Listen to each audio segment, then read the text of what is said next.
Pengertian respirasi adalah menghirup udara dari luar yang mengandung oksigen atau O2 ke dalam tubuh serta menghembuskan udara yang banyak mengandung karbon dioksida atau CO2 sebagai dari oksidasi keluar dari tubuh. Sisa respirasi berperan untuk menukar udara ke permukaan dalam paru-paru. Apa saja sih alat-alat pernafasan pada manusia? Alat pernafasan pada manusia bagian atas yaitu nasal, faring, dan laring. Sedangkan saluran bawah itu adalah trankea, bronchi, bronchiol, dan percabangannya sampai alveol. Di sini saya akan menjelaskan area konduksi. Area konduksi adalah sepanjang saluran nafas berakhir sampai bronchiol, terminaks, tepatnya lewat udara pernafasan, membersihkan, melembabkan, dan mengamankan udara dengan suhu tubuh, nasal, faring, trankea, bronkus, bronchioles terminal. Agar teman-teman dapat mengerti, di sini saya akan menyertakan gambar. Seperti gambar yang saya terangkan di layar, di sini saya akan menjelaskan satu persatu anatomi fisiologi dari sistem respirasi. Nah, yang pertama itu terdapat nasal. Apa sih nasal tersebut? Nasal adalah organ tubuh yang berfungsi sebagai alat pernafasan atau respirasi dan indera penciuman atau pembau. Apa saja bagian-bagian nasal? Bagian-bagian nasal yaitu yang pertama epitel vestibulum yang berisi rambut-rambut halus yang berfungsi mencegah masuknya benda-benda asing yang mengganggu proses pernafasan. Nah, yang kedua itu batang nasal. Dinding depan yang dibentuk oleh ossa nasalis. Yang ketiga, cuping hidung. Bagian bawah dinding lateral nasal yang dibentuk oleh tulang rawan. Yang keempat, septum nasil. Dinding yang membatasi dua rongga hidung, dinding lateral, rongga hidung atau kafum nasil. Di sini saya akan menjelaskan apa saja fungsi-fungsi nasal. Fungsi-fungsi nasal yang pertama adalah 1. Bekerja sebagai saluran udara pernafasan. 2. Sebagai penyaring udara pernafasan yang dilakukan oleh bulu-bulu hidung. 3. Dapat menghambatkan udara pernafasan dari mukosa. Yang keempat, membunuh kuman-kuman yang masuk bersama-sama udara pernafasan oleh kukosit yang dalam selaput lendir atau nasal. Setelah dari nasal kita masuk ke faring. Faring adalah persimpangan antara rongga hidung ke tenggorokan atau saluran pernafasan dan rongga mulut ke kerongkongan saluran pencernaan dan percabangan antara saluran pencernaan atau disebut esofagus dan saluran pernafasan laring dan trankea. Daerah faring dibagi atas menjadi 3 bagian. Yang pertama nasofaring.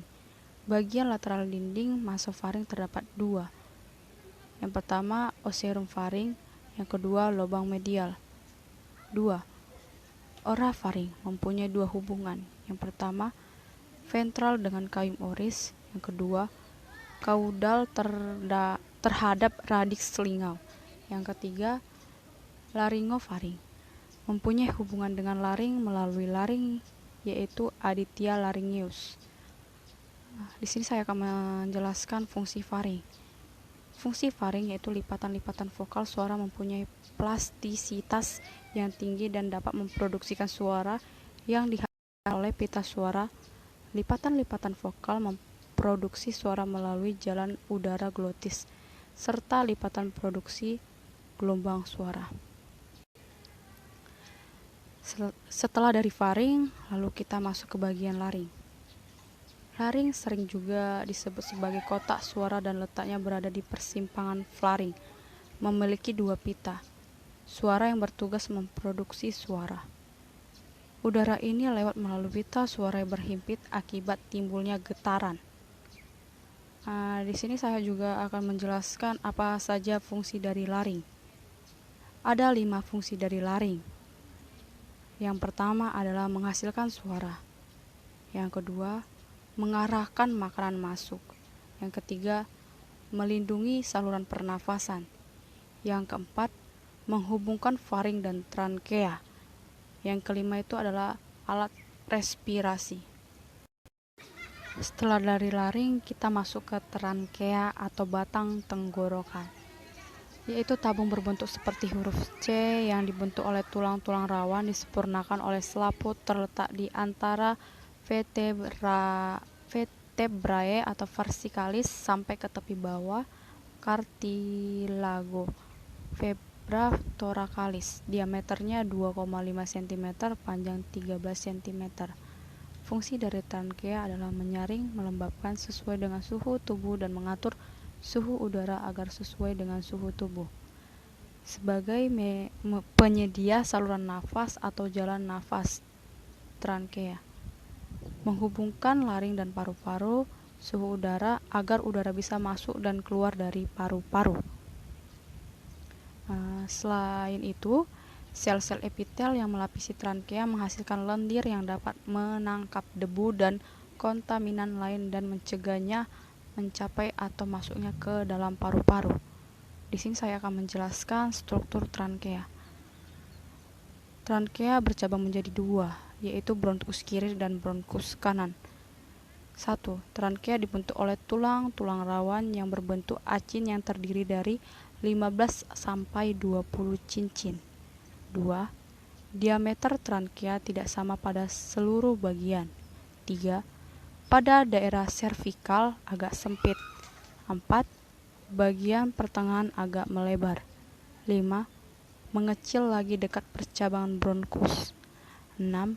Bagian trankea terdapat septum yang disebut carina. 7. Terletak agak ke kiri dari bidang median. Setelah dari trankea kita masuk ke bronkus atau cabang tenggorokan. Bronkus adalah lanjutan dari trankea. Bronkus terdapat pada ketinggian vertebrae thoracalis 14 dan 4. Bronkus mempunyai struktur sama dengan trankea dan diaplikasikan oleh jenis sel yang sama dengan trankea dan berjalan ke bawah ke arah tampuk paru. Bronkus principalis terdiri dari dua bagian.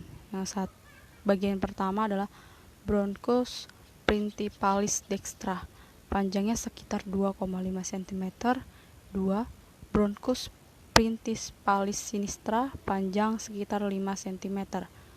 Fungsi dari bronkus ada 7. Yang pertama, bronkus menghasilkan dahak atau mukosa, pencegahan pada bronkus. 2. Aulia pada bronkus, membentuk mengeluarkan debu dan partikel asing dari paru-paru. 3. Bronkus membantu paru-paru bernafas lebih cepat ketika lelah. 4. Bronkus berfungsi sebagai konduktor antara atmosfer dan alveoli. 5. Alveolus adalah bagian bronkus yang berfungsi sebagai tempat difusi oksigen. 6. Bronkus bertanggung jawab dan memastikan udara mencapai paru-paru di bawah mulut. Yang ketujuh dan yang terakhir adalah tulang rawan bronkus berfungsi memberikan kekuatan pada saat bronkus menarik dan menghembuskan nafas. Selanjutnya masuk ke bronkiolus dan alveolus. Bronkiolus terbagi atas 3 bagian, yaitu yang pertama bronkiolus lobular sebagai bagian terbesar. Yang kedua, bronkiolus terminal sebagai tempat transitnya udara. Yang ketiga, bronkus respiratorik yang mengantarkan udara langsung ke alveolus. Dari bronkus udara masuk ke cabang bronkus yang semakin halus disebut bronkiolus. Dinding luarnya mempunyai gelembung-gelembung halus disebut alveolus. Pembuluh darah kapiler tepatnya terjadi difusi O2 dan CO2. Paru-paru manusia mempunyai kurang lebih 300 juta alveolus. Dinding alveolus sangat elastis. Dinding bronkiolus tipis, tidak bertulang, rawan bersilia. Selaput pembungkus paru-paru atau pleura. Selaput sebelah dalam pleura visceralis. Selaput sebelah luar pleura parietalis. Pulmo atau paru-paru berletak dalam rongga dada dan perut, dibatasi oleh situasi serat disebut dengan diafragma. Paru-paru ada dua bagian. Paru-paru kanan atau dekstra memiliki 3 lubus bagian. Lubus superior, medialis, dan inferior dekstra. Paru-paru kiri atau sinistra memiliki 2 lobus, lobus superior dan inferior, dan sinistra pada dasarnya. Paru-paru kanan dan kiri mempunyai ciri yang berbeda. Paru-paru kiri orang dewasa memiliki berat sekitar 225 sampai 550 gram. Sementara itu, paru-paru kanan mempunyai bobot sekitar 375 sampai 600 gram. Apa sih fungsinya? Fungsi utama paru-paru adalah untuk mengelola udara sehingga bisa masuk ke aliran darah. Setelah oksigen masuk ke aliran darah, oksigen akan berada di seluruh tubuh. Berikut saya akan menjelaskan lengkap tentang anatomi paru-paru. Yang pertama adalah pleura. Pleura adalah membran atau selaput tipis berlapis ganda yang melapisi paru-paru. Fungsi dari tersebut adalah untuk melumasi bagian dalam rongga paru agar tidak mengiritasi paru saat mengembang dan berkontraksi pada saat bernafas. 2. Bronkus. Bronkus adalah cabang batang tenggorokan yang terletak setelah tenggorokan atau trankea. Sebelum paru-paru bronkus merupakan saluran udara yang memastikan udara masuk dengan baik dari trankea ke alveolus. Fungsi dari bronkus mencegah infeksi. Yang ketiga adalah bronkiolus. Bronkiolus adalah cabang terkecil dari bronkus yang tidak memiliki kelenjar atau tulang rawan. Bronkiolus berfungsi mengeluarkan udara dari bronkus ke alveoli. Selain itu, bronkiolus juga berfungsi untuk mengontrol jumlah udara yang masuk dan keluar saat proses pernafasan berlangsung. 4. Alveoli. Alveoli adalah rongga berbentuk cekung yang dikelilingi oleh banyak kapiler kecil. Berfungsi sebagai tempat pertukaran oksigen dan karbon dioksida. Nah, sekarang kita masuk ke mekanisme pernafasan perut. Saat kita bernafas, kita menghirup udara melalui hidung. Udara yang dihirup mengandung oksigen dan gas lainnya. Di dalam rongga hidung terdapat cilia yang menyaring udara. Udara dilembabkan oleh lendir dan terdapat septum nasi, yaitu tempat menyekat atau memisahkan udara lubang hidung dan kanan kiri. Kemudian udara masuk ke faring. Nah, faring terbagi menjadi nasofaring, orofaring, dan laringofaring. Nasofaring terdapat di belakang hidung, orofaring berada di belakang mulut, dan laringofaring terdapat di percabangan antara laring dan faring. Setelah melalui faring, udara masuk ke laring. Di belakang lidah dan di depan laring terdapat epiglotis yang mengatur masuknya udara dan makanan ke saluran masing-masing seperti yang saya jelaskan.